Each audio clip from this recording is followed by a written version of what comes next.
Tin dulu ya. Oke, selamat malam Bapak-bapak dan Ibu-ibu sekalian. Malam hari ini kita akan melanjutkan KPKS kita yang mempunyai 8 sesi dengan topik Nabi Elia dan Nabi Elisa.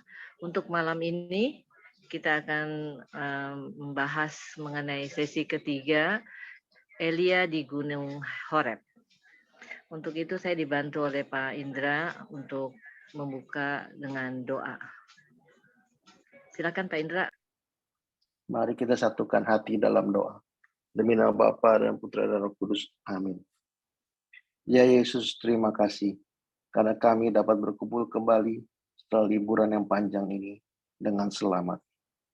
Kami juga berdoa bagi Pak Sunarto yang baru saja menjalankan pemasangan ring supaya beliau dapat segera sembuh total dan balik beraktivitas kembali untuk melayani kami semua.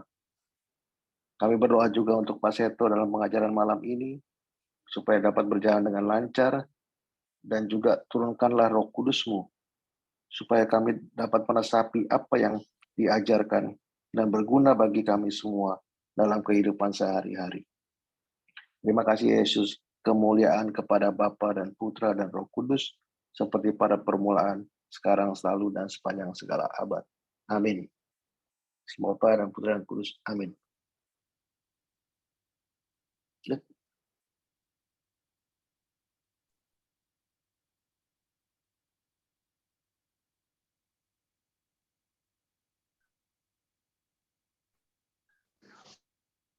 Udah?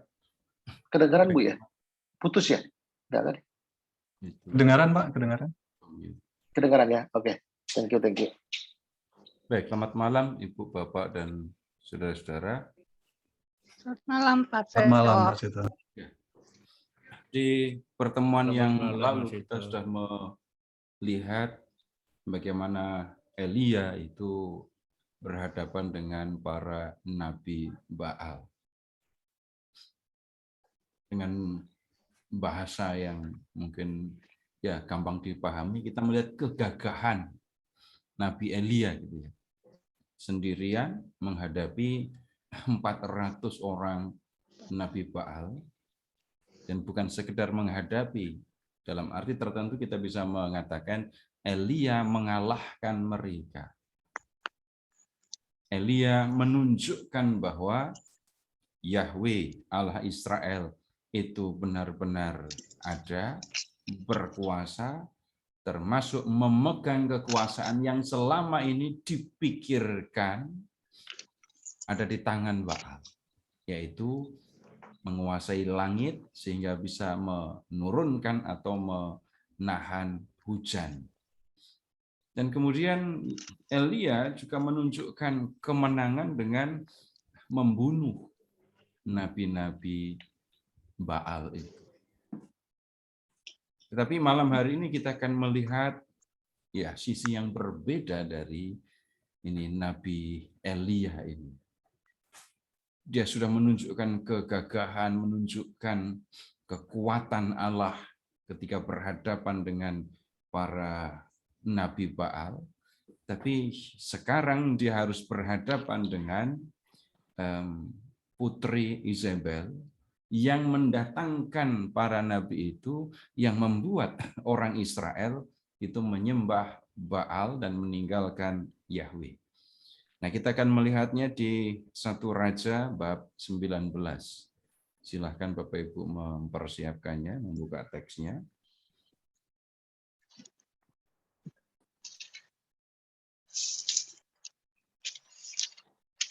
Jadi berita tentang ya pembunuhan terhadap nabi-nabi Baal itu sampai ke tangan Isabel, dan kemudian Isabel menunjukkan reaksi. Silahkan ke 19 ayat 1 sekarang. Ketika Ahab memberitahukan kepada Isabel segala yang dilakukan Elia, perihal Elia membunuh semua nabi itu dengan pedang, maka Isabel menyuruh seorang suruhan mengatakan kepada Elia,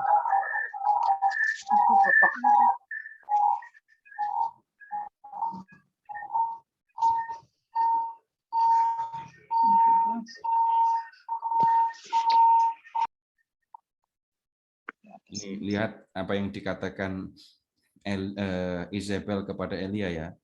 Beginilah kiranya para ilah menghukum aku, bahkan lebih lagi daripada itu, jika besok kira-kira pada waktu ini aku tidak membuat nyawamu sama seperti nyawa salah seorang dari mereka itu. Jadi ya rupanya ya Ahab kan ada di Gunung Karmel melihat yang dilakukan oleh Elia. Iya, tulis saja. Iya. Jadi dia kurangin Di-mute, Bu. Di-mute, Bu. itu bawah. Ya. Ahab ada di Karmel melihat semua yang dilakukan oleh Elia. Dan kemudian dia pulang ke istananya, lalu cerita kepada Isabel, kepada permaisurinya. Dan apa yang diceritakan oleh Ahab itu membuat Isabel marah serius ini ya. Dan kemudian dalam kemarahannya dia mengirim utusan untuk menemui Elia. Pesannya, dalam waktu 24 jam aku akan membunuh kamu. Nah itu kalau diringkas pesannya begitu. Tapi kalimatnya jadi bagus.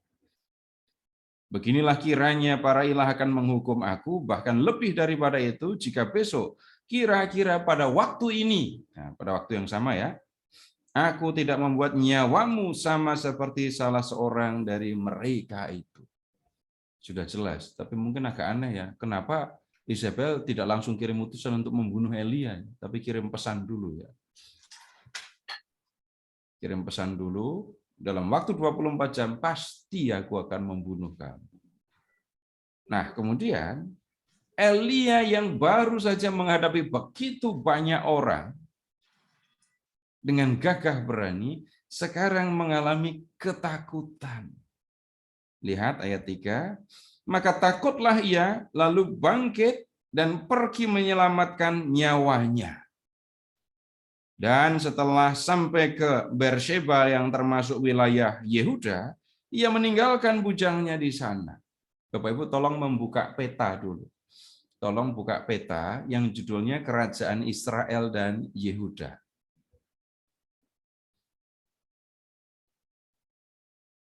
Cari peta yang judulnya Kerajaan Israel dan Yehuda. Kemudian di peta itu Bapak Ibu tolong cari dulu Gunung Karmel. Bisa menemukan Gunung Karmel? Baik, kalau sudah menemukan Gunung Karmel, tolong Bapak Ibu mencari Samaria.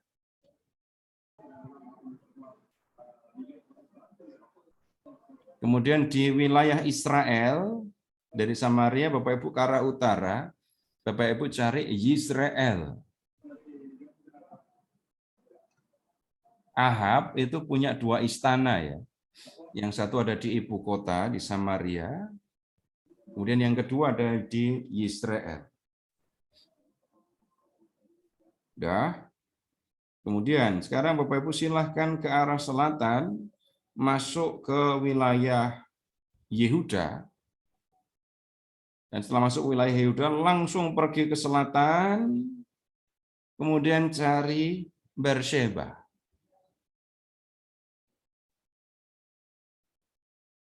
Elia, waktu kontes itu ada di Karmel ya.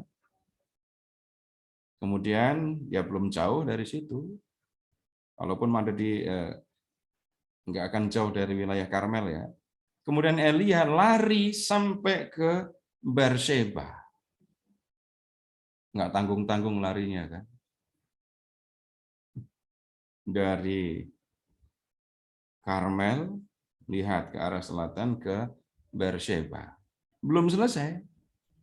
Sekarang Bapak Ibu silahkan melihat peta, cari peta yang berikutnya. Peta dunia zaman purba. Cari peta yang judulnya dunia zaman purba. Di dunia zaman purba atau dunia perjanjian lama, Bapak Ibu coba lihat atau cari lagi kota Beersheba tadi.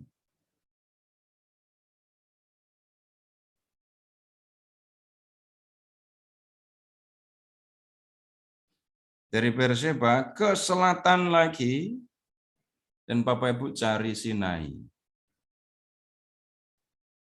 Nah, sampai ke situ Elia akan lari.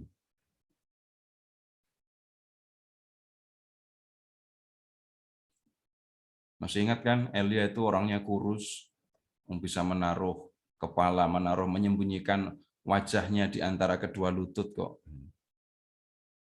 Nah, itu peta perjalanan Elia. Yang kita tidak tahu Elia lewat jalur mana, itu enggak ada ya. Dalam teks tidak dikatakan. Tapi kita bisa melihat tempat-tempat yang didatangi oleh Elia. Baik, dari Karmel, perhatikan tadi Samaria dan Yisrael, lalu silahkan ke selatan, ke Yehuda, cari Beersheba, itu wilayah paling selatan di wilayah Yehuda, kemudian masih ke selatan lagi, terus sampai ke Sinai. Nah, dia tidak sendirian, tetapi ada pelayan yang menemani dia. Baik, kembali ke 1 Raja bab 19.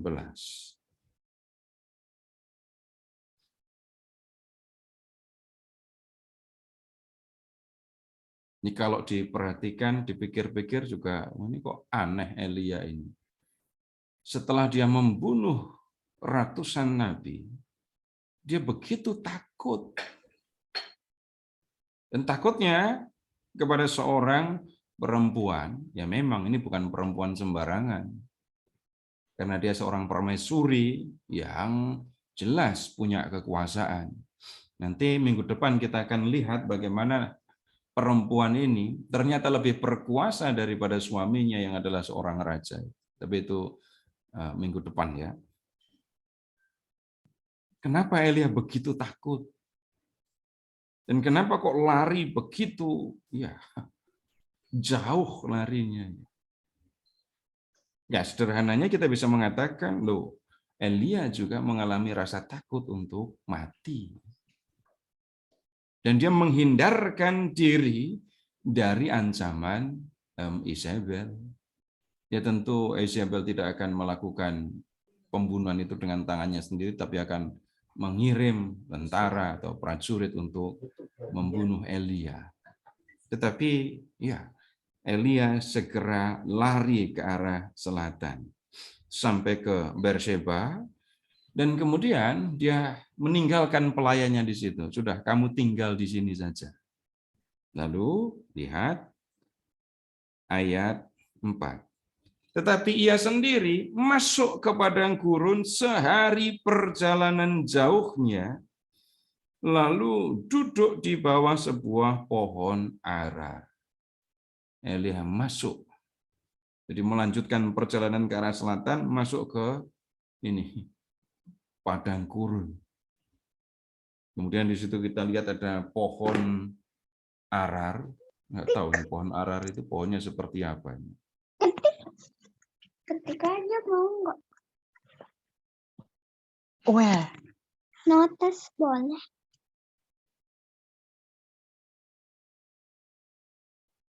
Silahkan membayangkan begini saja. Pohon yang bisa tumbuh di gurun ya. Nggak semua pohon bisa tumbuh di gurun kan. Lalu karena ini adalah pohon, ada daun, Elia bisa berteduh di situ. Tapi itu lihat ya, setelah sehari perjalanan, ini pasti perjalanan yang melelahkan ya, sehari perjalanan di gurun. Bayangkan saja bapak-bapak, ibu-ibu jogging di gurun gitu. Nah, belum selesai. Kemudian ia ingin mati. Ia ingin mati. Katanya, cukuplah itu.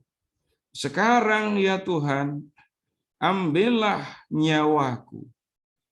Sebab aku ini tidak lebih baik daripada nenek moyangku. Bapak Ibu membayangkan Elia dalam keadaan psikologis yang seperti apa. Udah sendirian di gurun. Dan kemudian selama berjuang untuk membela iman akan Yahweh, Elia sendirian saja loh. Dan kemudian sekarang dia lari, lebih menyendiri lagi. Dan sekarang kita lihat Elia ya pengen mati. Dan dia minta kepada Tuhan, ambillah nyawaku. Dia ingin mati. Itu berarti, ya, buat apa lagi dia melanjutkan kehidupannya. Di dalam perjanjian lama ada beberapa orang, Bapak Ibu, yang minta supaya Tuhan mengambil nyawanya. Di kitab Tobit, itu ada Tobit dan Sarah. Kemudian di kitab Ayub, kita juga menemukan Ayub yang ya dia akan bergembira kalau Tuhan mau membunuh dia. Dan sekarang kita lihat Elia minta supaya Tuhan mengambil nyawanya. Dia sudah melakukan banyak hal untuk Tuhan supaya orang Israel percaya, tetap percaya kepada Allah mereka. Tetapi ya akhirnya dia harus berhadapan dengan ancaman yang bisa membahayakan nyawanya. Pakai bahasa yang lebih gampang, daripada dibunuh oleh Izebel, Tuhan, mendingan kau yang mengambil nyawaku. Kemudian kalau dilanjutkan lagi, kenapa orang sampai minta Tuhan untuk mengambil nyawanya? Untuk apa aku melanjutkan hidupku lagi? Tidak ada yang bisa aku lakukan. Nah, Elia mengatakan, aku ini tidak lebih baik daripada nenek moyangku. Nah, ini jelas penilaian subjektif Elia ya. Orang-orang Israel, orang-orang sebangsanya, itu sudah meninggalkan Yahweh. Nenek moyang Israel juga pernah melakukan hal yang sama. Elia tidak pernah meninggalkan Yahweh, bahkan dia berjuang untuk membela Yahweh, menunjukkan kekuasaan Yahweh kepada orang Israel. Tetapi Elia seperti seorang yang kelelahan. Lihat, nanti akan tampak kelelahannya lagi. Sesudah itu ia berbaring dan tidur di bawah pohon arar itu. Dah dia tidur kan? Tetapi tiba-tiba seorang malaikat menyentuh dia serta berkata kepadanya, bangunlah, makanlah. Ketika ia melihat sekitarnya, maka pada sebelah kepalanya ada roti bakar dan sebuah kendi berisi air. Lalu ia makan dan minum, kemudian berbaring pula. Enggak berasa apa-apa ini kan. Bapak Ibu bayangkan kalau Bapak Ibu didatangi malaikat, pasti akan ada suasana yang berubah. Tapi Elia yang sudah kelelahan, ini baring, tidur, didatangi malaikat, dibangunkan. Untuk apa? Makan. Roti bakar ini ya. Jadi Bapak Ibu kalau mau mengikuti Nabi Elia, ini salah satu menu yang bisa dicontoh. Roti bakar. Tapi jangan bayangkan roti tawar bakar. Ini roti orang Israel zaman kuno. Jangan tanya juga, ini rasa apa? Yang ada cuma roti sama air. Elia makan, udah lapar kan? Makan, minum. Habis itu udah berbaring lagi. Lanjut. Tetapi malaikat Tuhan datang untuk kedua kalinya dan menyentuh dia serta berkata, bangunlah, makanlah. Sebab kalau tidak, perjalananmu nanti terlalu jauh bagimu. Bangunin lagi, suruh makan lagi. Berarti makanan dia belum habis. Malas juga makan, sekedar untuk makan saja. Tidur lagi, bangunin lagi, suruh makan lagi, tapi sambil diberi peringatan. Kalau kamu nggak makan, nanti perjalananmu akan terasa sangat jauh. Kamu tidak akan punya cukup kekuatan untuk melanjutkan perjalananmu. Dan kemudian Bapak Ibu, ya Elia bangun, ayat 8, maka bangunlah ia, lalu makan dan minum. Dan oleh kekuatan makanan itu, ia berjalan 40 hari, 40 malam lamanya, sampai ke Gunung Allah, yakni Gunung Horeb. Wah, ini kalau dapat roti yang kayak gini, ini senang ini. Enggak takut kelebihan gizi. Sekali makan, lalu kekuatannya bisa ya untuk berjalan 40 hari, 40 malam. Dan Bapak Ibu, yang dituju oleh Elia itu rupanya Gunung Allah atau Gunung Horeb. Kalau di kitab Keluaran disebut juga Gunung Sinai. Kenapa disebut Gunung Allah? Ya sederhana saja, karena Allah menampakkan diri di situ. Kalau Bapak Ibu pergi ke sana sekarang,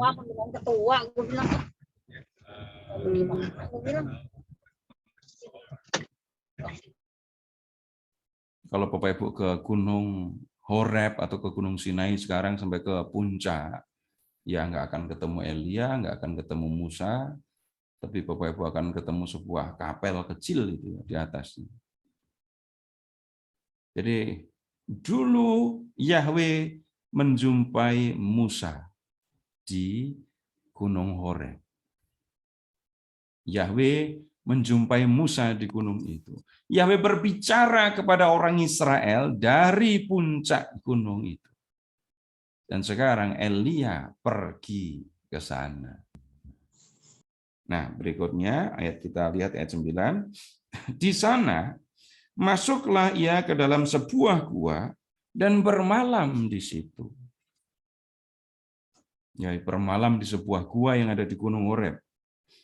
Nah, kemudian maka firman Tuhan datang kepadanya demikian.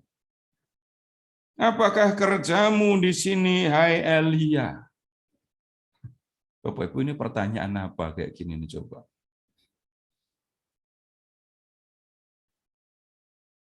Elia, apa yang kamu lakukan di sini? Apa kerjamu di sini? Lalu lihat ayat 10. Aku bekerja segiat-giatnya bagi Tuhan, jawab Elia, Allah semesta alam, karena orang Israel meninggalkan perjanjianmu, meruntuhkan mezbah-mezbahmu, dan membunuh nabi-nabimu dengan pedang. Hanya aku sendiri, hanya aku seorang dirilah yang masih hidup, dan mereka ingin mencabut nyawaku. Lalu firman-Nya, keluarlah dan berdiri di atas gunung itu di hadapan Tuhan. Nah, sekarang lihat jawaban Elia. Ditanya oleh Tuhan, Elia, apa kerjamu di sini? Lalu Elia mengatakan, aku bekerja segiat-giatnya bagi Tuhan semesta alam. Karena orang Israel meninggalkan perjanjian, Kemudian mereka juga meruntuhkan mezbah-mezbah yang dibuat untuk mempersembahkan kurban kepada-Mu. Dan kemudian mereka itu juga membunuh nabi-nabi-Mu dengan pedang. Lalu hanya aku sendiri yang selamat. Hanya aku sendiri yang masih hidup. Dan mereka pun ingin membunuh aku. Bapak Ibu perhatikan pertanyaan Tuhan. Apa kerjamu di sini? Elia ngapain di sini? Nggak jawab ya. Tapi Tuhan disuruh menyimpulkan sendiri. Aku takut. Aku sudah bekerja untuk Tuhan. Tetapi mereka mau membunuh aku. Maka aku lari ke sini. Nah, kemudian pertanyaan yang saya belum tahu jawabannya. Ini Elia sengaja pergi ke Horeb atau nggak sengaja pergi ke Horeb? Dalam teks kita tidak menemukan ini ya. Tetapi begini, kalau memperhatikan ayat 10, ada kata perjanjianmu. Ada kemungkinan Elia pergi ke Horeb sengaja. Dan larinya ke arah selatan. Bukan ke arah lain, bukan keluar negeri, misalnya ke Syria gitu, atau ke Sidon, enggak lah, dicari-cari terus dia. Kenapa ke Horeb?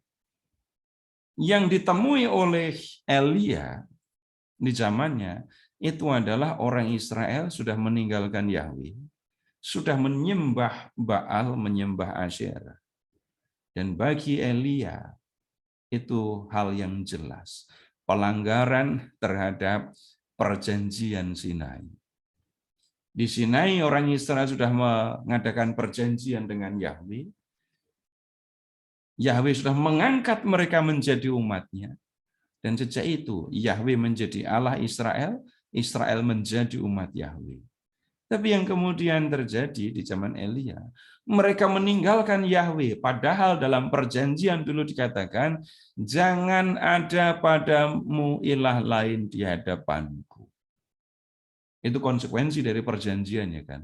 Yahweh Allah Israel, Israel umat Yahweh, yang bisa dibenarkan itu hanya kalau Israel menyembah Yahweh. Kalau sampai orang Israel menyembah berhala, sudah jelas. Itu pelanggaran terhadap perjanjian itu. Dan kemudian yang bertanggung jawab atas perjanjian itu ya Yahweh. Yahweh yang membebaskan Israel dari perbudakan di Mesir. Yahweh juga yang mengangkat Israel menjadi umatnya. Jadi Elia melihat sudah jelas Yahweh itu Allah Israel, dia yang bertanggung jawab. Bisa jadi, dan saya memilih paham pendapat ini, Elia pergi ke Horeb untuk mengadukan orang Israel. Kenapa mengadunya ke Sinai? Nah, karena di situ Yahweh menampakkan diri kepada Musa dan mengadakan perjanjian dengan Israel. Pertanyaan yang diajukan oleh Tuhan, ya bisa jadi itu pertanyaan yang ya membuat Elia bisa merasa sedih. Ya. Kalau dipikir-pikir lebih lanjut, Elia itu nabi. Pekerjaan nabi ya ada di antara Yahweh dengan umat. Karena apa? Tugas nabi berbicara kepada umat. Menyampaikan pesan Tuhan kepada umat. Nah, kemudian Elia sudah melakukan itu sampai kepada titik di mana dia mengalami ya kelelahan dan ketakutan. Lelah, takut. Dan kemudian ketika ditanya oleh Tuhan, apa yang kamu kerjakan di sini? Elia tidak mengatakan di sini aku mau ngapain. Tapi dia menceritakan, menyampaikan kepada Tuhan apa yang sudah dikerjakannya. Nah, Elia memang tidak mengatakan untuk apa dia pergi ke Sinai, tapi dia percaya ya, Tuhan tahu. Tuhan tahu karena memang dia melakukan pekerjaannya sebagai nabi. Nah, kalau kita melihat Musa misalnya ya, Musa juga berulang kali menghadapi ancaman atau bahaya yang bisa merenggut nyawanya. Orang Israel marah mau membunuh dia.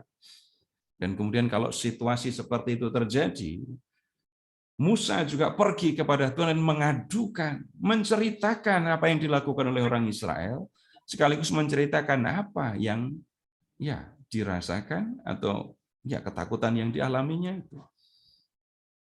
Nah, kemudian Bapak Ibu, ini juga kita lihat Tuhan tidak menanggapi ya kata-kata Elia. Tuhan tidak mengatakan bagus atau kurang, enggak. Ayat 11. Lalu firman-Nya, keluarlah dari gua tempat kamu diam itu, lalu berdirilah di atas gunung itu di hadapan Tuhan. Kamu pergi sana ke atas gunung dan menghadap aku. Lalu lihat sekarang. Maka, jadi Elia sudah keluar dari gua, lalu berdiri di atas gunung ya. Maka Tuhan lewat, Tuhan lalu. Angin besar dan kuat yang membelah gunung-gunung dan memecahkan bukit-bukit batu mendahului Tuhan. Tetapi tidak ada Tuhan dalam angin itu. Bayangkan dulu ya. Duluan mana nih? Angin apa Tuhan dulu yang lewat? Maka Tuhan lewat. Angin besar dan kuat yang membelah gunung, memecahkan bukit batu, mendahului Tuhan. Jadi angin besar lewat. Tuhan di belakang angin. Tapi kemudian Elia melihat tidak ada Tuhan dalam angin itu. Dan sesudah angin itu datanglah gempa. Tetapi tidak ada Tuhan dalam gempa itu. Dan sesudah gempa itu, datanglah api. Tetapi tidak ada Tuhan dalam api itu. Dan sesudah api itu, datanglah bunyi angin sepoi-sepoi basah. Angin sepoi-sepoi basah itu yang gimana sih? Yaitu kontrasnya dengan angin besar tadi ya. Bukan angin yang besar yang sampai bisa menggeser bebatuan, tapi angin yang lembut, yang sejuk, segar gitu ya. Ayat 13. Segera sesudah Elia mendengarnya, mendengar bunyi angin itu ya, ia menyelubungi mukanya dengan jubahnya. Lalu ia pergi keluar dan berdiri di pintu gua itu. Maka datanglah suara kepadanya yang berbunyi, apakah kerjamu di sini, hai Elia? Jawabnya, aku bekerja segiat-giatnya bagi Tuhan semesta alam karena orang Israel meninggalkan perjanjian, meruntuhkan mezbah-mezbahmu, dan membunuh nabi-nabimu dengan pedang. Hanya aku sendirilah yang masih hidup, dan mereka ingin mencabut nyawaku. Diulang lagi pertanyaannya.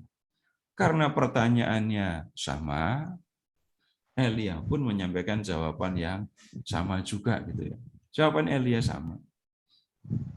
Nah sekarang Bapak Ibu, Elia ada di dalam gua. Kalau kita memperhatikan ayat 12-13, Elia masih ada di dalam gua itu. Nah yang tolong diperhatikan begini, angin besar lewat, Tuhan nggak ada di situ. Setelah angin besar, gempa. Ada gempa. Tapi Elia juga tidak menemukan Tuhan dalam gempa itu. Setelah gempa lewat, ada api. Datang api. Tapi Elia juga tidak menemukan Tuhan dalam api itu. Dan baru sesudah api lewat, ada bunyi angin sepoi-sepoi basah. Lalu Elia menyelubungi muka, keluar, dan kemudian mendengar suara. Kalau kita perhatikan pertanyaan yang didengar oleh Elia, pertanyaannya kan sama. Ya. Lihat ke ayat 9. Yang bertanya kan Tuhan. Nah, kemudian kalau yang bertanya Tuhan, maka yang ini bertanya ketika ada angin sepoi-sepoi basah itu tadi, itu juga Tuhan. Nah, kalau begitu, yang kita urutkan ya, di dalam angin, gempa, setelah gempa, itu api, nggak ada Tuhan. Elia ketemu Tuhan dalam bunyi angin yang sepoi-sepoi basah. Ada bunyi angin. Nah, apa maksudnya?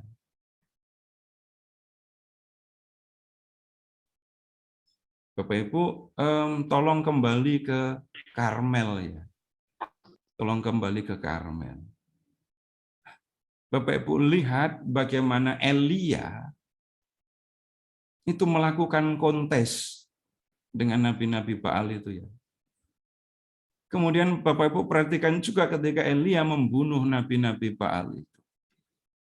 Seru sekali, dahsyat sekali. Elia masuk dalam suasana yang seperti itu waktu itu. Tapi kemudian sesudah itu Elia menjadi seorang yang kelelahan. Udah gitu mendengar ancaman Izabel, dia ketakutan dan lari. Lalu masuk ke gurun. Setelah masuk ke gurun sampai ke Gunung Horeb, dan di situ ketemu dengan Tuhan. Gemuruhnya batin Elia ketika di Gunung Karmel sudah nggak berasa lagi di situ ya. Sudah nggak berasa lagi. Karena yang dihadap, yang melekat selama dia lari itu adalah takut dan lelahnya. Tapi Tuhan menjumpai Elia dalam suasana yang bisa dikatakan tenang. Dan diulang lagi, Tuhan mengajukan pertanyaan, apa yang kamu kerjakan di sini? Elia, ini kalau dirumuskan, jawabannya, aku lari kepadamu Tuhan. Karena apa? Aku diancam untuk dibunuh. Dan kemudian Bapak Ibu, Tuhan tidak melakukan apa-apa lagi untuk Elia. Ini yang harusnya ya, harusnya. Atau yang saya harapkan. Kalau Elia yang sudah bekerja seperti itu ketemu Tuhan, Tuhan harusnya ngapain? Memberi keberanian, memberi kekuatan, meneguhkan, gitu kan harapannya. Tuhan malah nanya doang, diulang lagi pertanyaannya lagi. Apa kerjamu di sini, Elia?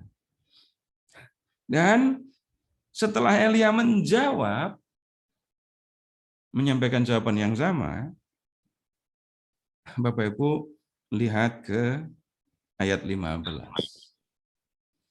Firman Tuhan kepadanya, pergilah, kembalilah ke jalanmu melalui padang gurun ke Damsyik. Dan setelah engkau sampai, engkau harus mengurapi Hazael menjadi raja atas Aram. juga Yehu, cucu Nimsi, haruslah kau urapi menjadi raja atas Israel. Dan Elia bin Safat dari Abel Mehola harus kau urapi menjadi nabi menggantikan engkau. Maka siapa yang terluput dari pedang Hazael akan dibunuh oleh Yehu. Dan siapa yang terluput dari pedang Yehu akan dibunuh oleh Elisa. Tetapi aku akan meninggalkan 7.000 orang di Israel, yakni semua orang yang tidak sujud menyembah Baal dan yang mulutnya tidak mencium dia. Bukannya disuruh istirahat, malah langsung disuruh kerja lagi gitu ya. Tuhan tidak menenangkan Elia. Tuhan juga tidak meneguhkan Elia supaya kuat menghadapi situasi yang dihadapi itu. Jadi tidak seperti Nabi Yeremia yang diteguhkan, dikuatkan oleh Tuhan. Tapi lihat, Elia justru diminta, ayat 15, kembali ke jalan, pulang, kembali ke Israel. Tapi ternyata Elia punya tugas lebih lanjut. Tugasnya tidak biasa ini. Yang pertama, itu harus mengurapi Hazael menjadi raja atas Aram. Ini hal yang tidak biasa karena Aram itu kan sama dengan Syria. Elia itu orang Israel.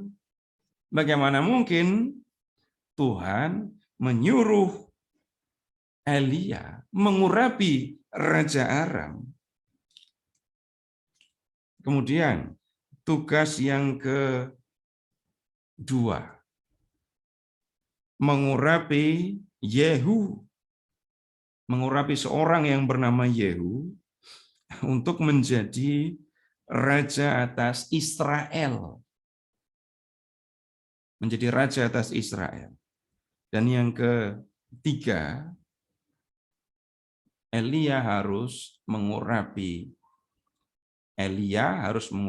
Elisa menjadi nabi menggantikan Elia. Kalau raja diurapi, itu sudah sering kita dengar. Raja Israel diurapi, itu biasa. Tapi Elia mengurapi raja di negeri Aram atau Syria, ini nggak biasa. Elia harus mengurapi seorang menjadi nabi, ini juga tidak biasa. Tapi lihat yang berikutnya ya. Ayat 17. Siapa yang terluput dari pedang Hazael akan dibunuh Yehu. Siapa yang terluput dari pedang Yehu akan dibunuh Elisa. Wah, itu serem sekali perintahnya atau peringatannya ini. Elia sudah membunuh 400 orang nabi. Ini ada Hazael, Yehu, Elisa yang ya tugasnya ada berkaitan dengan soal membunuh. Ini sudah kita diskusikan di pertemuan yang lalu ya, kenapa nabi kok urusannya dengan membunuh. Tapi lihat ayat 18, aku akan meninggalkan 7.000 orang Israel yang tidak menyembah dewa-dewi. Nah, Bapak Ibu, ada 3 pekerjaan kan yang ditugaskan kepada Elia. Kita lihat dulu ya, bagaimana Elia mengerjakan tugas ini. Silahkan sekarang ke ayat 19. Ini tugas yang ketiga malah dikerjakan pertama. Setelah Elia pergi dari sana, ia bertemu dengan Elisa bin Safat yang sedang membajak dengan 12 pasang lembu. Sedang ia sendiri mengemudikan yang ke-12. Ketika Elia lewat dari dekatnya, ia melemparkan jubahnya kepadanya. Lalu Elisa meninggalkan lembu itu dan berlari mengikuti Elia. Katanya, biarkanlah aku mencium ayahku dan ibuku dahulu, lalu aku akan mengikut engkau. Jawab Elia kepada Elisa, baiklah, pulang dahulu dan ingatlah apa yang telah kuperbuat kepadamu. Lalu berbaliklah ia daripada Elia, ia mengambil pasangan lembu itu, menyembelihnya, dan memasak dagingnya dengan bajak lembu itu sebagai kayu api. Ia memberikan daging itu kepada orang-orangnya, kemudian makanlah mereka. Sesudah itu bersiaplah ia, lalu mengikuti Elia dan menjadi pelayannya. Nah, Elia balik lagi ke Israel ini ya. Dari Horeb balik lagi ke Israel. Dan kemudian dia melihat Elisa sedang membaca. Tidak banyak yang diceritakan, pasti ada banyak pertanyaan yang nggak kejawab. Bagaimana Elia tahu kalau yang membajak itu adalah Elisa yang dimaksudkan oleh Tuhan? Jawabnya, ada name tag-nya gitu. Bapak Ibu, kalau memperhatikan keterangan yang di ayat 16, Elia bin Safat. Orang mana? Abel-Mehola. Udah, ke situ aja. Yang namanya Elia, anak Pak Safat, cari di kampung atau di desa Abel-Mehola. Ketika sampai di situ, dia sedang membajak. Ini nggak biasa lagi ini ya, membajak dengan 12 pasang lembu. Orang kaya ini. Tapi Elisa kerja keras ini.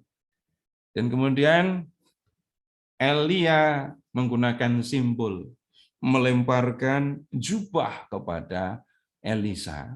Elisa menangkap maksud dari Elia, berhenti membajak dia, lalu mendekati, berlari mengikuti Elia.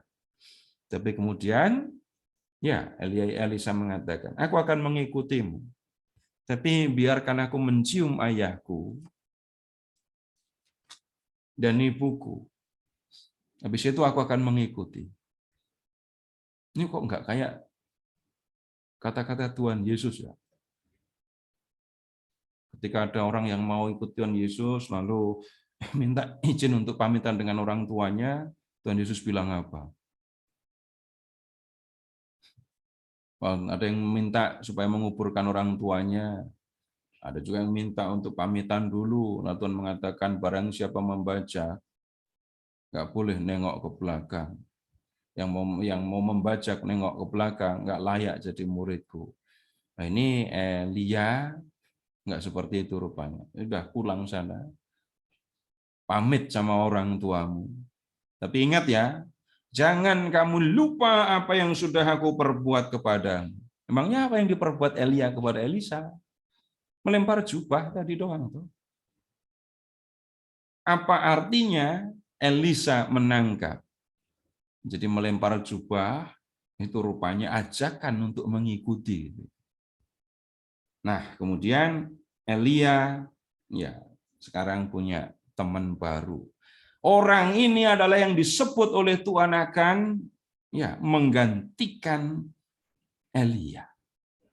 Di Gunung Horeb Tuhan sudah mengatakan. Nah, kemudian berikutnya Bapak Ibu kita beralih ke yang berikutnya. Silahkan sekarang ke Dua Raja ya, bab 8.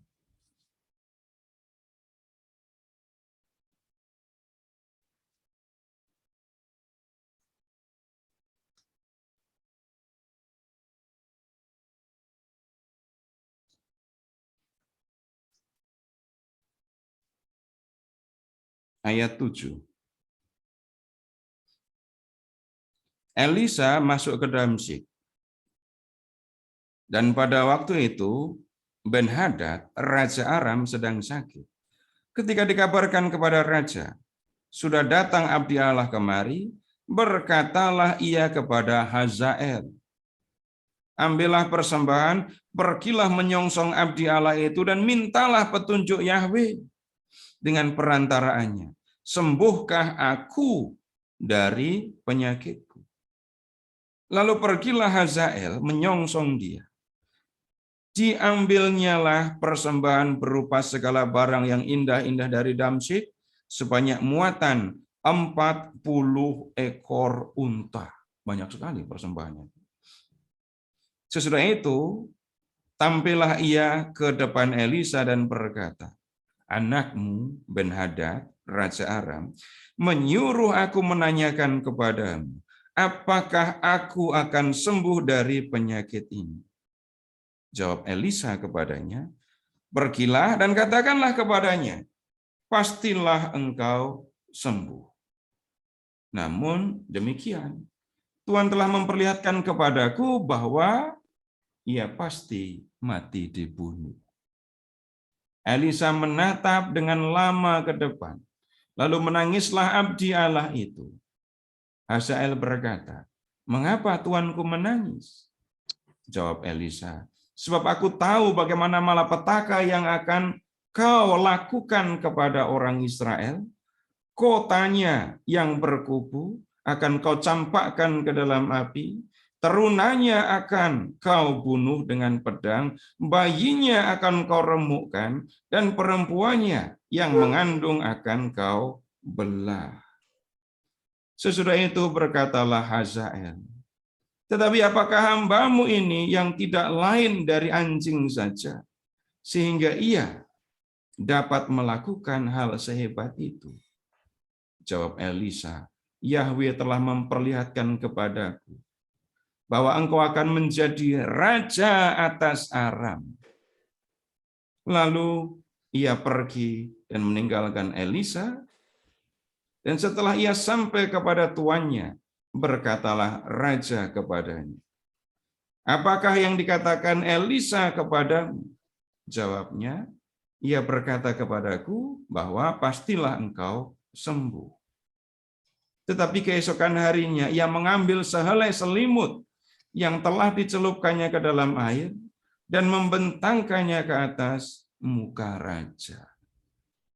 Jadi matilah raja dan Hazael menjadi raja menggantikan dia. Ini lebih pusing lagi baca cerita ini kan. Bapak Ibu, lihat ya,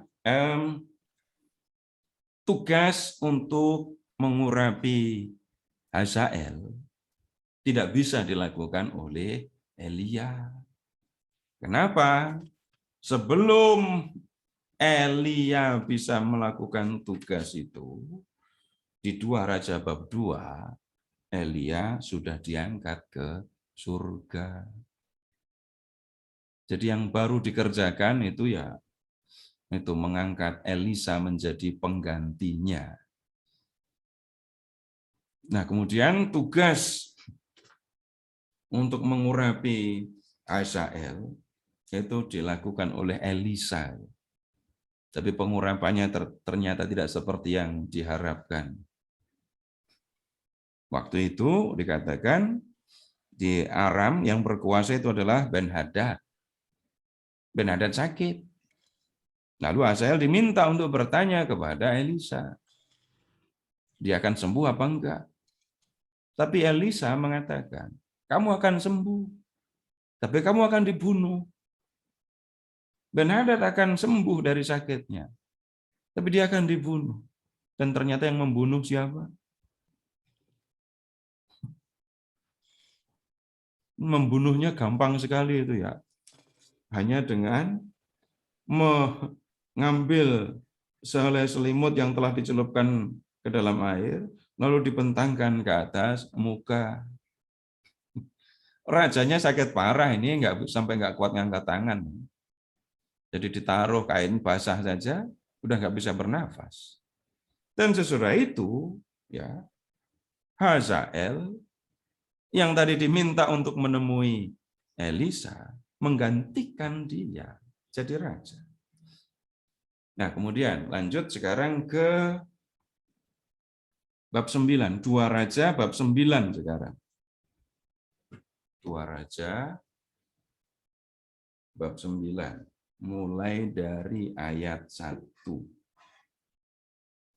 Kemudian Nabi Elisa memanggil salah seorang dari rombongan Nabi dan berkata kepadanya, ikatlah pinggangmu, bawalah buli berisi minyak ini, dan pergilah ke Ramot Gilead.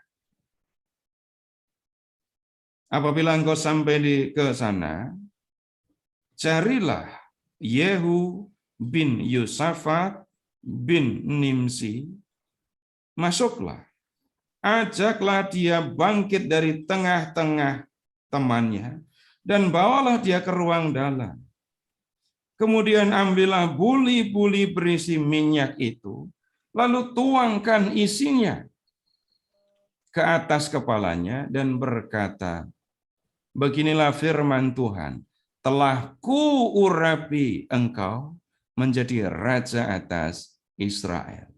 Sesudah itu bukalah pintu, larilah, dan jangan berlambat-lambat. Nah, ini juga tugas untuk mengurapi Yehu itu dikerjakan oleh Elisa, bukan oleh Elia.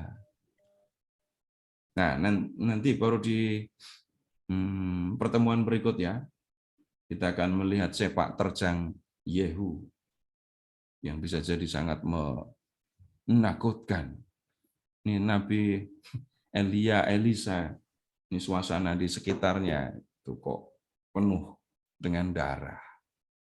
Jadi yang kita lihat di bab 9 ini, Elisa itu mengurapi Yehu menjadi raja. Tidak langsung menjadi raja.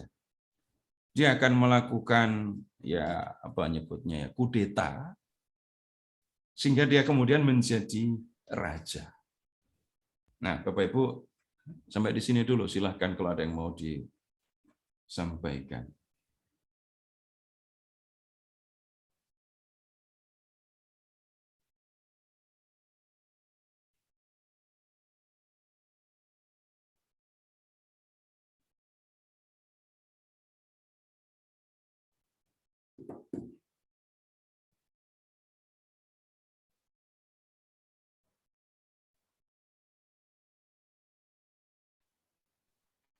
Ya, silahkan saja. Pak Seto boleh tanya? Iya, silahkan. Ya, saya Pius dari Jogja. Iya, Pak. Kenapa? Sebenarnya kan Elia itu masih kuat ya, masih seger. Apakah karena dia mengasingkan diri ke Gunung Ebro di Sinai untuk melapor kepada Tuhan bahwa dia kecapean atau bagaimana, sehingga kemudian Tuhan mengatakan kepada dia untuk mengurapi Elisa sebagai penggantinya. Apakah seperti misalnya Musa pada saat itu tidak bisa masuk ke tanah suci karena memukul batu 2 kali baru air keluar? Itu sama dengan kasusnya Elia dan Elisa, sehingga Elia tidak bisa menjalankan tugas-tugasnya yang tadi diberikan oleh Tuhan di gunung itu. Bagaimana Pak Seto? Terima kasih. Masih kuat kok, harus menyiapkan pengganti. Ya. Jadi, begini, Elia harus mengurapi Elisa. Lalu Elisa itu mengikuti, tapi tidak langsung mengganti kan. Perhatikan tadi Elisa menjadi pelayan Elia dulu. Jadi ada proses yang harus diikuti. Harus belajar. Berapa lama belajarnya? Tidak dikatakan, tidak diceritakan. Jadi Elisa itu magang jadi nabi, berapa lama? Memang nggak diceritakan. Sesudah peristiwa di Horeb ini, Elia masih tetap berkarya jadi nabi. Minggu depan dia akan ketemu lagi dengan Ahab. Dan masih menyampaikan kecaman keras kepada Ahab. Tapi itu masih minggu depan. Tetapi ya, yang kemudian kita bisa katakan seorang nabi itu kan utusan Allah. Yang mengutus, yang menyuruh dia itu Allah. Jadi hanya Allah yang berkuasa untuk menentukan kapan kamu berhenti jadi nabi. Jadi SK-nya itu yang membuat Allah, tapi ya SK hanya diberikan setelah diberhentikan ya. Jadi jangka waktumu jadi nabi berapa lama nggak disebut, nggak ditunjukkan. Tapi kita hanya bisa mengatakan ya Tuhan, kalau Tuhan mengatakan seorang nabi harus berhenti, dia akan selesai. Kapan Elia berhenti jadi nabi? Ketika dia diangkat. Dan kemudian tugas itu dikerjakan, dilanjutkan oleh Elisa. Musa, kalau dikatakan dari sisi umur, itu sudah 120. Tapi badannya masih kuat, dan belum pakai kacamata malah. Matanya masih terang, nggak kabur matanya, walaupun sudah 120. Lalu nabi-nabi yang lain akan ada yang dilempari batu, sudah mau mati, enggak mati juga. Jadi kita bisa mengatakan bukan setelah Elisa diurapi, lalu Elia berhenti, tapi Elisa akan menjadi pelayannya, belajar dulu. Dan kemudian setelah atau ketika Elia naik ke surga nanti, diangkat ke surga, baru Elia akan mendapatkan berapa itu? 2 bagian roh Elia itu. Begitu, Pak. Baik, terima kasih Pak Seto.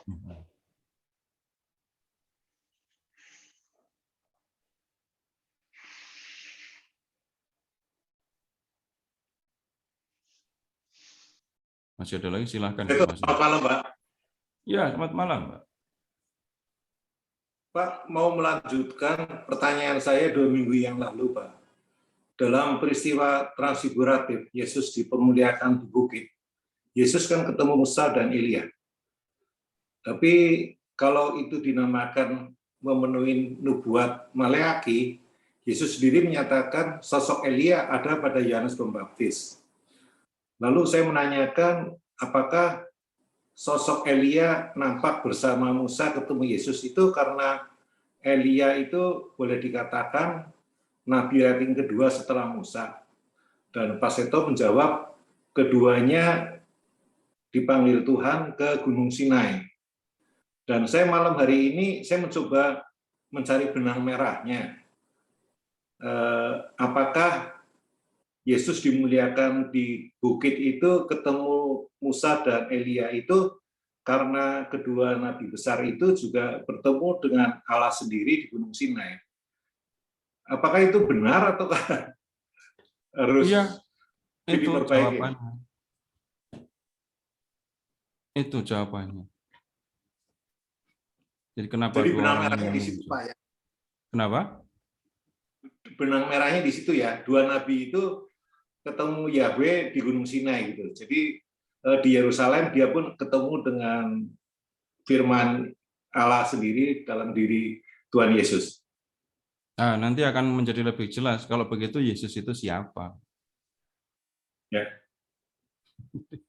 Jadi kehadiran 2 nabi yang pernah ketemu berjumpa dengan Allah di Gunung Sinai itu justru menjelaskan nantinya siapa sebenarnya Yesus itu. Perhatikan baju Yesus, perhatikan Yesus yang menampakkan kemuliaan, perhatikan juga awan. awan yang ya hadir dalam peristiwa di puncak di atas gunung. Itu ya tanda kehadiran Allah di Sinai waktu Musa, ya ini awan itu. Lalu kemuliaan Allah juga tampak di Sinai di peristiwa perjanjian. Tapi kalau di peristiwa yang kita lihat malam hari ini, tanda-tanda kehadiran Allah yang ada di kitab Keluaran nggak muncul di sini. Yang muncul, lihat, angin semilir. Nggak ada juga soal Allah yang mengadakan perjanjian. Tapi seolah-olah ini kayak nggak nyambung gitu. Elia itu disuruh ngapain ini coba? Tadi Elia sudah mengatakan kalau umat Allah sudah meninggalkan perjanjian. Tapi Elia malah disuruh mengurapi Hazael, mengurapi Elisa, lalu mengurapi juga ini Yehu. Ada kaitannya dengan perjanjian? Perhatikan juga akan ada 7.000 orang yang akan ditinggalkan. Ya kan? 7 orang ini nggak pernah menyembah Baal dan Asyera. Lalu ya 3 orang ini punya tanggung jawab untuk dalam tanda kutip menghukum orang-orang yang terlibat dalam penyembahan dewa-dewi, menghukum orang-orang yang sudah meninggalkan Yahweh. Begitu, Pak. Jadi Nabi Musa itu membawa orang Israel masuk ke dalam perjanjian dengan Yahweh. Ketika perjanjian dilanggar, yang kita lihat Elia ditugaskan untuk mengurapi orang-orang yang bertanggung jawab, yang akan bertanggung jawab, yang diserai tanggung jawab untuk menghukum mereka yang tidak setia. Gitu, Pak. Sudah kelihatan gede belum benangnya yang warna merah itu?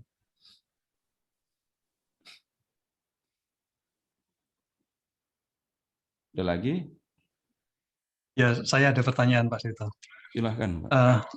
Kalau saya melihat 2 peristiwa, yang pertama yang di Gunung Karmel, di mana Nabi Elia ini menang kontes melawan 450 Nabi Baal di satu sisi. Kemudian peristiwa berikutnya di Gunung Horeb, Elia ini masih diutus oleh Tuhan. Itu di situ Tuhan menampakkan di 2 peristiwa itu. Namun di tengah-tengahnya ini kok kesannya sedemikian kritisnya, Pak ya, sedemikian krisis maksud saya, krisisnya Nabi Elia. Ini cara membacanya bagaimana, Pak? Karena di dua peristiwa sebelum dan setelahnya itu tampak bahwa Tuhan itu masih menyertai dan bahkan mengutus Elia. Tetapi peristiwa di tengah-tengah ini saya kok agak sulit untuk menangkapnya. Apa ini faktor kemanusiaan Nabi Elia atau faktor apa, Pak? Iya itu. Kalau saya itu pengennya itu kalau sudah percaya sama Tuhan itu ya Tuhan menyertai terus. Ya. Melakukan hal-hal yang dahsyat terus gitu kan. Seru kalau gitu ya. Tapi ya ternyata tidak. Nah, kalau kembali ke Karmel, perhatikan kegagahan, saya menyebut kegagahan kemenangan Elia. Tapi di situ ada ketakutan dan kelelahan. Tapi kemudian setelah itu ketika ketemu Tuhan di Horeb, yang kegagahan yang tampak di Karmel, kebesaran Tuhan, kekuasaan Tuhan yang jelas-jelas tampak di Karmel ketika mendatangkan api dari langit, gak kelihatan juga. Ada yang kita temukan, nih Tuhan datang lewat angin sepoi-sepoi, lalu bicara, dan tidak seolah-olah tidak memberikan kekuatan apa-apa, tidak meneguhkan, malah ngasih tugas lagi. Itu sama dengan mengatakan, tugasmu belum selesai, ini ada tugas yang berikutnya lagi. Nah, kemudian sekarang begini, bisa jadi ya kita membacanya unsur manusiawi. Saya katakan bisa jadi. Jadi soal rasa takut, lelah, itu kan kelemahan manusia. Biarpun manusia itu disertai oleh Tuhan seperti apa, dia bisa merasakan kelelahan itu. Bisa mengatakan begitu. Tapi pengennya seperti para hakim itu loh. Gideon, Simpson, Yefta. Begitu disertai oleh roh Tuhan, orang Israel menang perang dan negeri mereka aman puluhan tahun sampai hakim itu mati. Jadi sekali lagi ada yang membaca dengan cara seperti itu ya. Unsur kelemahan dari seorang manusia yang muncul. Tapi kemudian pertanyaannya begini. Ketika seorang utusan yang dipercaya oleh Tuhan untuk melakukan tugas itu menjadi lemah, menjadi lelah, terus Tuhan ngapain? Apakah Tuhan membiarkan dia kelelahan?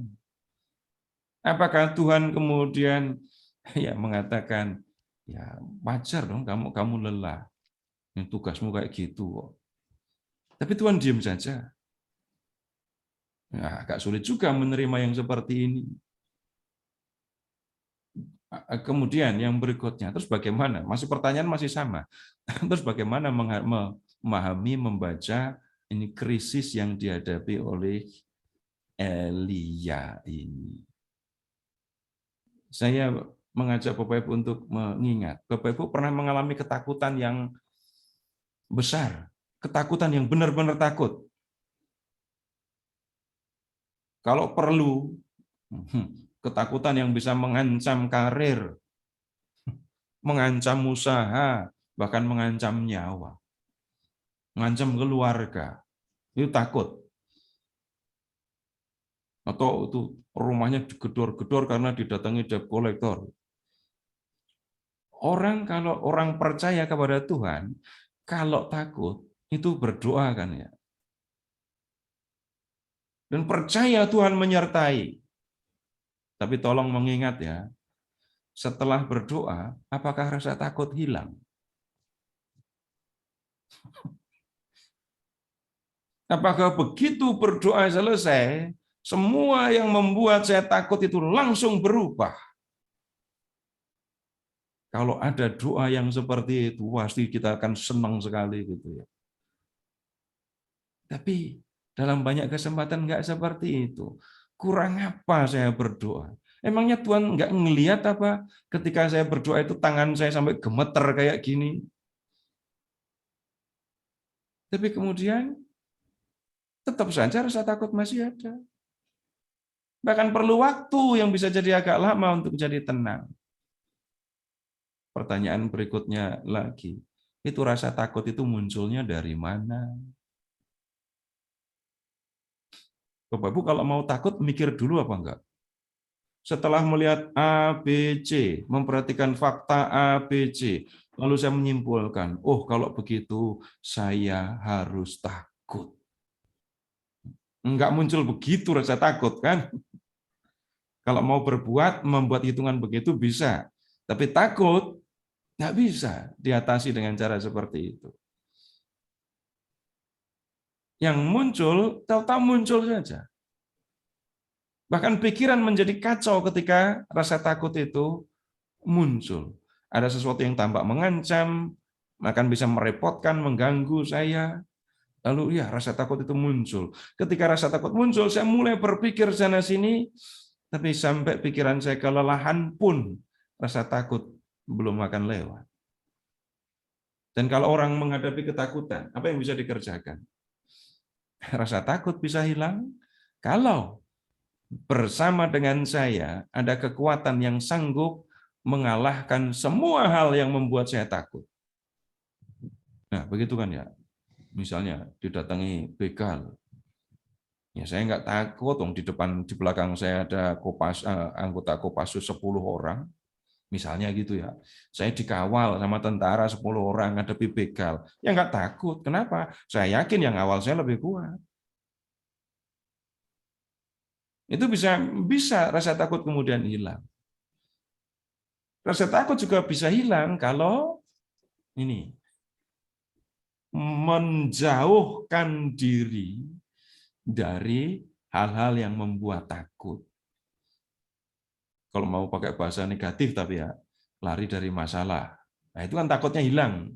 Yang jadi masalah ditinggal, mau positif mau negatif, urusannya adalah meninggalkan yang membuat takut. Nah, kemudian begini, bisa terjadi yang dialami oleh Elia, itu Elia mengalami ketakutan yang seperti itu karena dia sendiri ya habis melakukan hal yang besar yang melelahkan dan dia merasa sendirian kan waktu itu. Dan ketakutan yang dialaminya begitu serius. Benar-benar dia takut mati, larinya aja jauh sekali begitu. Jadi ketika orang berhadapan dengan sesuatu yang bisa mengancam nyawa, rasa takut muncul. Dan Elia dihinggapi rasa takut yang begitu hebat ini. Nah kemudian ketemu dengan Tuhan. Setelah ketemu dengan Tuhan, nggak disebut lagi soal takutnya ya. Tuhan bahkan tidak nyinggung-nyinggung rasa takut Elia. Lebih repot lagi. Udah bilang takut-takut, Tuhan nggak nyinggung nyinggung rasa takutnya. Malah Tuhan mengatakan, kembali ke jalanmu. Dan Elia melakukan. Itu artinya apa? Elia mendapatkan kekuatan lagi untuk menghadapi itu. Rasa takutnya sudah hilang karena ya sudah ketemu dengan yang lebih kuat dari yang membuat dia takut. Dan kemudian nanti, sekali lagi minggu depan, Elia akan ketemu dengan orang yang mau membunuh dia itu. Tapi minggu depan itu ya, jangan diomongkan sekarang. Gitu, Pak. Terima kasih, Pak. Ya, Pak. Masih ada lagi? Silahkan kalau masih ada.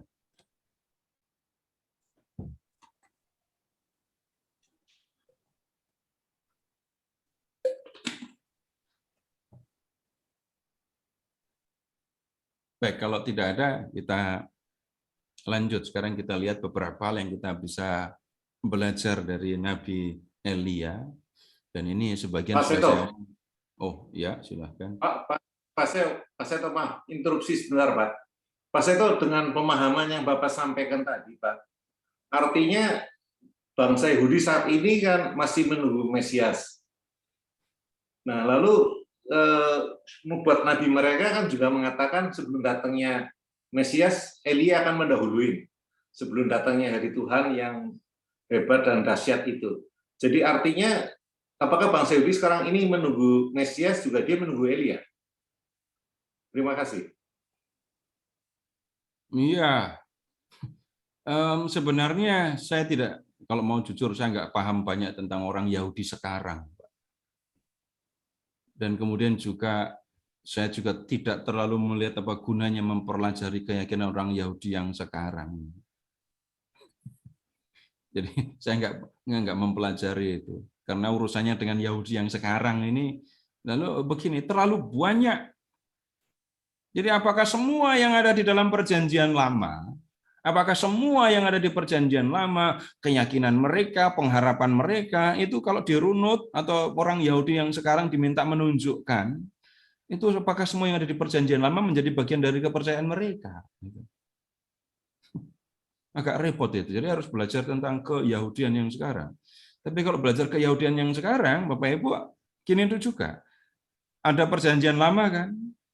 Setelah perjanjian lama selesai ditulis, sudah disebut sebagai kitab suci, orang Yahudi belum selesai.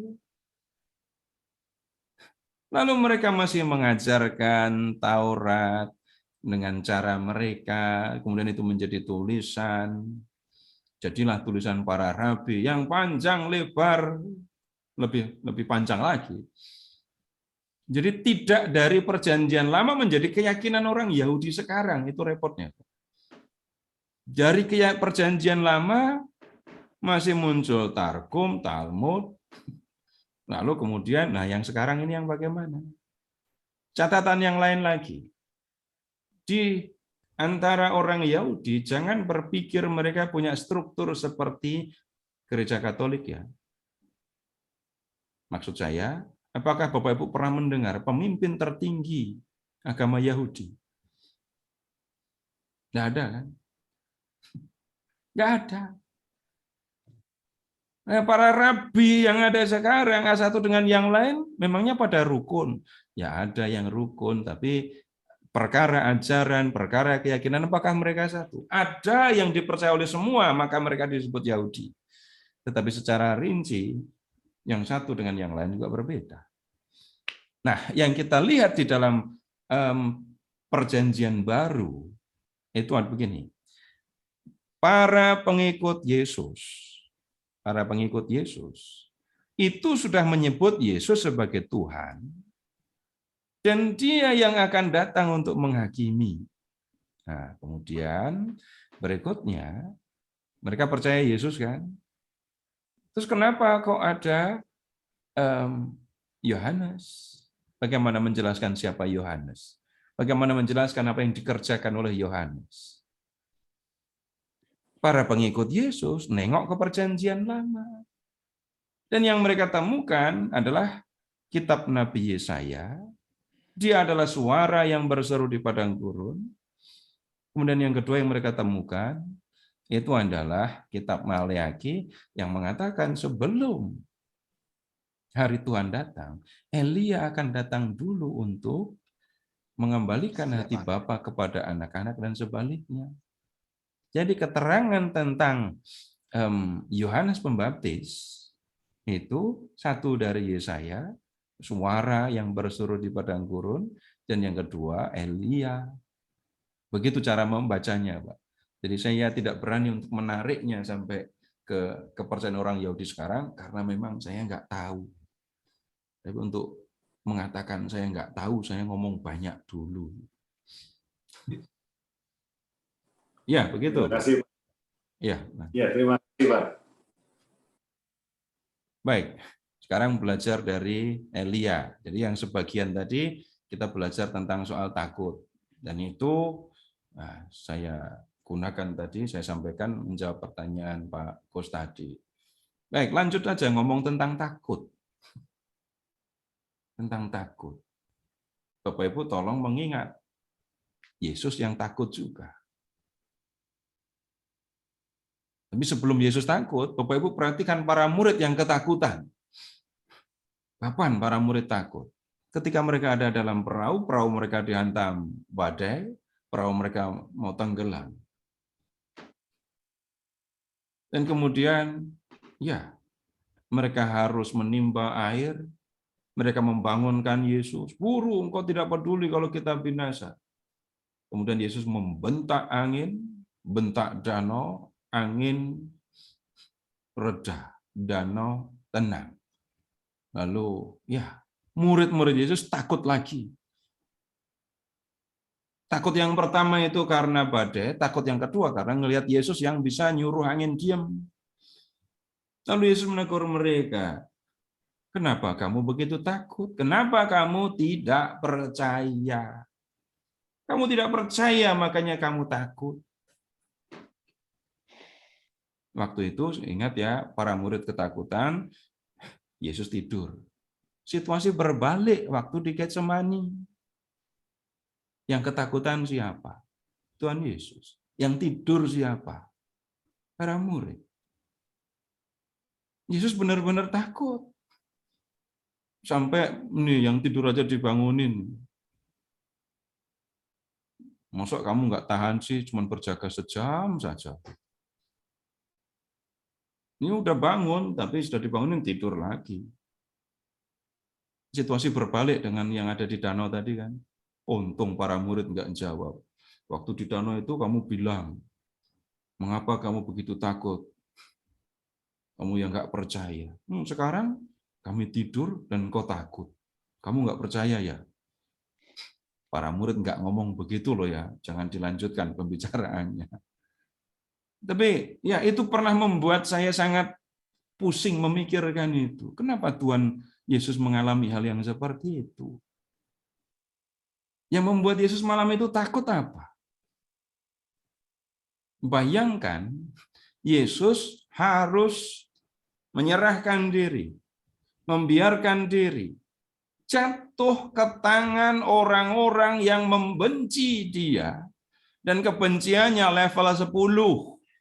Dari 1 sampai 10, kebenciannya level 10. Kebencian yang sudah membuat orang pengen menyiksa dan membunuh. Bayangkan malam itu Yesus merasakan, aku harus jatuh, aku harus membiarkan diri jatuh ke tangan orang-orang yang seperti itu. Takutnya ya muncul. Dan kemudian waktu dulu memikirkan itu, saya ingat sama Sokrates. Apa hubungannya? Sokrates, orang filsuf, itu pernah dituduh menyesatkan anak-anak muda di kotanya. Dan hukuman yang harus dia tanggung itu adalah hukuman mati. Jadi Sokrates diberi minum racun, disuruh minum. Nggak ada takutnya dia untuk minum racun itu. Dia meminum racun itu dan kemudian mati. Nah, tapi urusannya beda ya. Disuruh minum racun dengan disiksa sampai mati. Kalau minum racun itu dampaknya berapa menit? Racun yang mematikan, nggak akan lama kan. Tapi Yesus urusannya jatuh ke tangan orang yang membenci dia. Dan kemudian kita lihat kembali ke Getsemani. Bagaimana Yesus berhadapan dengan rasa takut itu? Lihat, apakah dia tidak berdoa? Berdoa, minta bantuan kepada Bapa? Iya. Bahkan minta supaya penderitaan itu lewat dari dia.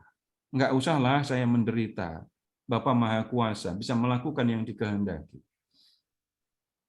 Nah, kemudian setelah melewati rasa takut yang besar itu, Yesus sampai kepada sikap, bukan kehendakku yang harus terjadi, melainkan kehendakmu. Dan kemudian Yesus benar-benar jatuh ke tangan mereka dan apa menyebutnya ya, benar-benar mengalami siksaan, sakit yang membuat Yesus meninggal. Tapi kemudian bandingkan dengan rasa takut yang kita alami. Saya sudah menyebut soal takut yang kita alami tadi. Enggak tahu munculnya dari mana dan seringkali tidak bisa dikendalikan. Lalu yang kita bisa lihat baik dari Pak Elia maupun dari Yesus, ada satu lagi yang kita bisa pelajari. Yang pertama tadi kan kalau ketemu dengan pribadi yang berkuasa, lebih kuat dari yang membuat saya takut. Yang kedua menjauhkan diri dari hal-hal yang membuat saya takut. Dan kemudian yang ketiga belajar dari Tuhan Yesus dan Elia juga sebenarnya ya. Menerima, terima, jalani apa yang membuat yang benar-benar membuat takut itu. Terima, jalani. Kenapa? Belajar dari Yesus ini. Derita, kesulitan yang membuat kamu takut. Kalau kamu melewatinya, jangan-jangan ini ada gunanya. Nah, itu Yesus mengalami semuanya itu kan. Yang membuat dia takut dia hadapi. Dan kemudian dampaknya adalah untuk keselamatan semua. Nah, kemudian kembali lagi kepada Elia. Kalau Tuhan sudah menyuruh Elia untuk melakukan tugasnya sebagai seorang nabi, Bapak Ibu, yang kita lihat itu Tuhan tidak hanya sekedar memberi tugas, lalu membiarkan utusan-utusannya itu melakukan semuanya sendirian. Yang kita lihat, tidak apa-apa Elia mengadu kepada Tuhan, mengeluh, tidak ada soal. Tapi yang kemudian terjadi, Tuhan tetap menyertai Elia. Dan sesudah perjumpaan dengan Tuhan, sesudah perjumpaan. Jadi kita tidak menemukan bagaimana Tuhan memberi kekuatan, enggak ketemu bagaimana Tuhan memberi kekuatan. Tapi perjumpaan Elia dengan Tuhan, itu kemudian membuat Elia sanggup melakukan tugas yang dipercayakan kepadanya. Bapak Ibu perhatikan kata-kata Elia. Dia berani mengatakan, aku bekerja segiat-giatnya. Bekerja segiat-giatnya. Untuk siapa?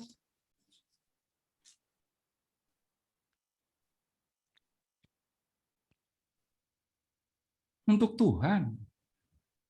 Pertanyaan yang sangat serius yang bisa diajukan kepada diri kita sendiri. Soal serius sekali ya. Ini saya itu menyuruh Tuhan kerja giat untuk saya. Itu sering saya lakukan. Sampai tidur aja saya minta supaya Tuhan jagain saya. Saya berjalan, saya minta Tuhan jagain saya. Pernah ngomong gitu kan ya? Nah kalau doa mau tidur, kan minta Tuhan jagain saya tidur kan? Saya sedang mengadakan perjalanan, saya minta Tuhan menyertai saya. Tapi kemudian ketika Tuhan menyuruh saya untuk melakukan satu pekerjaan, apakah kemudian saya pura-pura enggak dengar?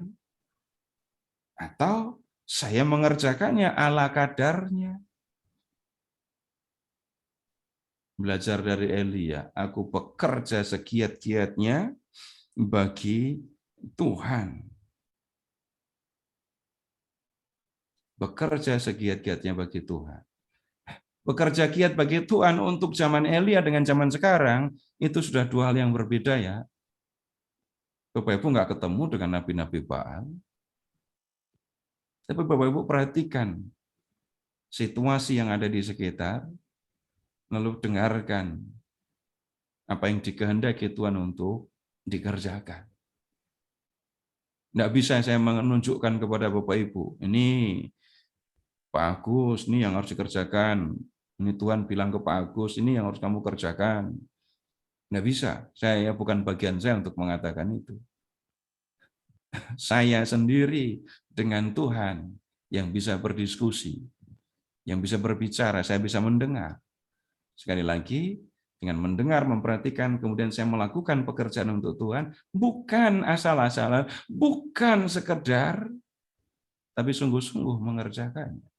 Jangan sampai saya minta Tuhan bekerja sungguh-sungguh untuk saya, tapi ketika Tuhan menyuruh saya mengerjakan sesuatu bagi Dia, saya pura-pura enggak dengar atau melakukannya asal-asalan. Nah, Bapak Ibu, yang ini sekarang saya mendengar Tuhan bicara kepada saya. Berhenti bicara. Itu. Terima kasih Bapak Ibu. Selamat malam. Terima kasih Pak Seto. Bapak Ibu semuanya, baru saja kita ikuti pembahasan sesi ketiga Elia di Gunung Horeb. Sekali lagi terima kasih. Saya dibantu sama Pak Indra malam ini untuk menutup dengan doa. Silakan Pak Indra. Ya, mari kita satukan hati dalam doa. Atas nama Bapa dan Putra dan Roh Kudus. Amin. Yesus, terima kasih atas berkat-Mu untuk pengajaran hari ini yang dilakukan oleh Pak Seto, yang sangat berguna bagi kami semua. Kuatkanlah kami dari segala ketakutan yang kami hadapi dalam hidup ini. Semoga kami akan selalu bersandar kepada-Mu dan Kau melindungi aku, kami semua, di dalam kehidupan kami ini. Sebentar lagi kami akan beristirahat. Doakanlah kami supaya besok kami dapat melakukan aktivitas kami dengan baik dan selalu dalam perlindungan rahmat-Mu. Kemuliaan kepada Bapa dan Putra dan Roh Kudus seperti pada permulaan, sekarang, selalu, dan sepanjang segala abad. Amin. Amin. Terima Demi kasih Bapa Pak dan Indra. Putra dan Roh Kudus. Amin. Sama-sama Bu, malam semuanya. Selamat malam, Ya, terima kasih. terima Selamat kasih. malam. Terima kasih banyak Pak Terima Seto, kasih, Pak Bu Seto. Ivon. Terima kasih. Terima kasih, Terima kasih Pak Pak Seto. Ya, Pak Seto. selamat malam. Kasih Terima semuanya. kasih Bu Ivon dan Selamat minggu Pak depan. Seto. Terima kasih Bu Terima Ivon kasih. semua. Terima kasih. Terima kasih semuanya. Bu Selamat Ivon. istirahat Terima malam kasih ini. semuanya. Selamat malam Bapak Ibu semuanya. Tuhan berkati. Amin. Terima kasih semuanya. Selamat malam. Malam Pak Wiwi. Pak Sun, cepat sembuh ya. Selamat malam semuanya. Saya mewakili. Malam. Terima kasih. Thank you, Li. Sun, biar cepat sembuh ya. Oke. Sakit. Ya, saya membuka. Udah istirahat dulu dia. Ya. Terima kasih. Oke. Thank you banyak, Li. Bye.